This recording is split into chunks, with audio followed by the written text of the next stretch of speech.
cette époque, Hérode, le gouverneur de la Galilée, entendit parler de Jésus. Cet homme, dit-il à ses courtisans, c'est sûrement Jean-Baptiste, le voilà ressuscité des morts. C'est pour cela qu'il détient le pouvoir de faire des miracles. En effet, Hérode avait ordonné d'arrêter Jean, l'avait fait enchaîner et jeter en prison, à cause d'Hérodiade, la femme de Philippe, son demi-frère. Parce qu'il lui disait, tu n'as pas le droit de la prendre pour femme.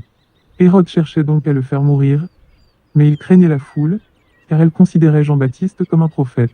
Or, le jour de l'anniversaire d'Hérode, la fille d'Hérodiade exécuta une danse devant les invités, Hérode était sous son charme. Aussi lui promit-il, avec serment, de lui donner tout ce qu'elle demanderait. À l'instigation de sa mère, elle lui dit, donne-moi ici, sur un plat, la tête de Jean-Baptiste. Cette demande attrista le roi, mais à cause de son serment et de ses invités, il donna l'ordre de la lui accorder. Il envoya le bourreau décapiter Jean-Baptiste dans la prison. La tête du prophète fut apportée sur un plat et remise à la jeune fille qui la porta à sa mère. Les disciples de Jean-Baptiste vinrent prendre son corps pour l'enterrer, puis ils allèrent informer Jésus de ce qui s'était passé.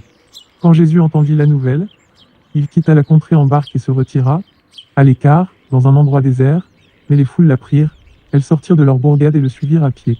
Aussi, quand Jésus descendit de la barque, il vit une foule nombreuse, alors il fut pris de pitié pour elle et guérit les malades.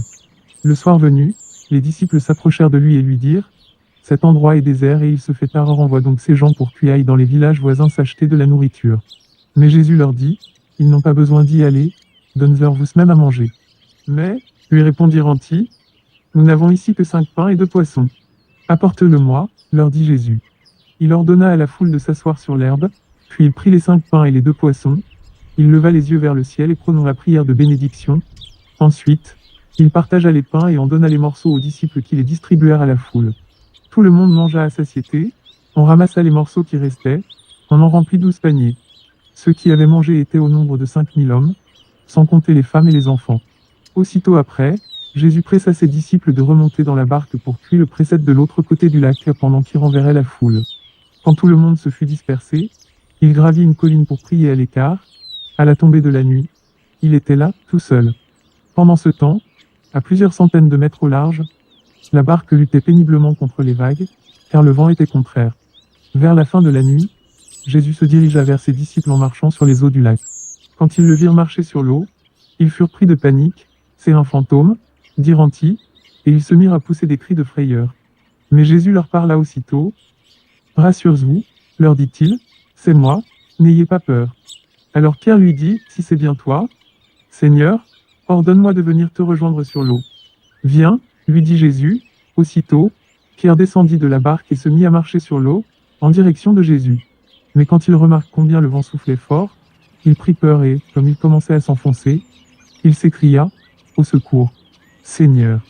Immédiatement, Jésus lui tendit la main et le saisit. « Ta foi est bien faible, » lui dit-il, « pourquoi as-tu douté ?»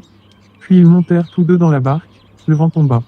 Les hommes qui se trouvaient dans l'embarcation se prosternèrent devant lui en disant, « Tu es vraiment le Fils de Dieu. » Après avoir traversé le lac, ils touchèrent terre à Génézareth.